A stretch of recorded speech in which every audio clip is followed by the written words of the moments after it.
The brain is a fascinating organ of our body, giving us the gift of intelligence. The brain dictates how we perceive the world around us. Touch, taste, sight, sound, and smell.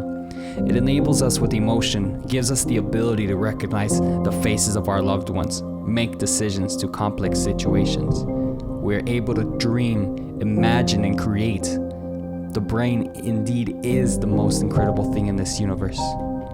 Now, imagine creating machines that can emulate intelligence modeled after the brain. This is where deep learning comes into play.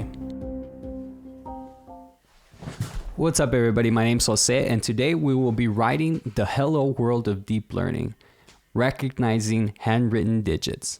Okay, for this, we're going to be using the MNIST dataset. But before we begin, let me briefly explain what deep learning is all about. So deep learning is based off of artificial neural networks. Now, as the name suggests, artificial neural networks are loosely based on how neurons work in our brain. So the network is made up of layers of neurons. Inputs go through the network one layer at a time.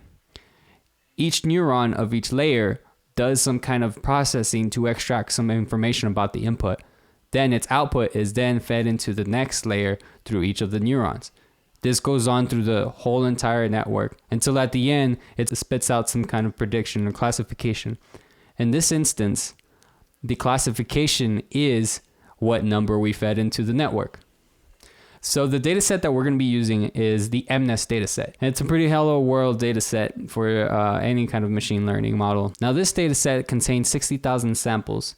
Each sample is made up of 28 by 28 pixel images of some kind of digit from 0 to 9. First thing we do is we import TensorFlow, NumPy, and MATLAB for some kind of visualizations. Now remember, the TensorFlow is a framework for our deep learning operations. Next, what we're going to be doing is we're going to be getting the MNIST dataset from the datasets class. And then we're going to be using the data load or the load data function to load up our samples. The output is two tuples. The first tuple is our training samples, which are 60,000 samples with the samples itself and then the respected labels. Then the second tuple is the test samples and respected labels. After this, what we want to do is we want to normalize our values in the data set. Now this is called feature scaling, and it'll help converge faster. So the values of the samples will now range from 0 to 1 instead of 0 to 255. Next, what we want to do is visualize our samples and see how they actually look. So for this one, we'll look at the first sample of our training set, and the first sample is a 5. Now we can do the same thing for our test samples and see what we can get. So whenever we do use our model to predict the number, we'll use our test to validate our model. So let's see what is the first sample of that test set. So it's a 7. So remember that for the next parts. Next, we're going to define how our model is structured. It'll take in one sample of 28 by 28. But the first layer, what we want to do is we want to flatten that to 784 values in one single vector. So it's going to be a one-dimensional input. Then it's fed into our hidden layer of 128 units or 128 neurons. The last layer consists of 10 units or 10 neurons. Using the softmax activation function, it allows us to create a probability distribution to generate some kind of confidence level of what our model thinks that number is. Next, what we want to do is we want to compile the model. We're going to use the atom optimizer to minimize the cost function, which is the sparse categorical cross entropy cost function. Then we're just going to spit out accuracy for our metrics. Then this is where the actual training begins.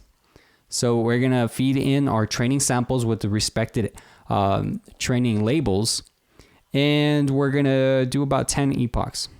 Our network is learning through examples, just like the way humans do. The way we learn is by minimizing some kind of cost function where we measure how wrong our network is and then correcting itself by tweaking these little hyperparameters. So this does it iteratively using the atom optimizer to minimize the categorical cross entropy loss function. So now that our model is done training, we can start performing inference. Now in the TensorFlow framework, it expects us to feed in batches of inputs so that it can do its predictions. But in this case, we're just going to be using one sample at a time. In this case, we're going to be using our test set, specifically the first sample of our test set. Now remember, these are samples that the network has never seen. So it'll kind of validate how well our model is doing. So if you remember up here, our first sample of a test set is a number 7. So if we go down here and execute this, we can see that the output is a 7. So our model did pretty well. So now remember, this is a simple vanilla feed-forward neural network. In the next episode, we'll be going over how we can improve this model by using convolutions. So I hope I see you there. Later.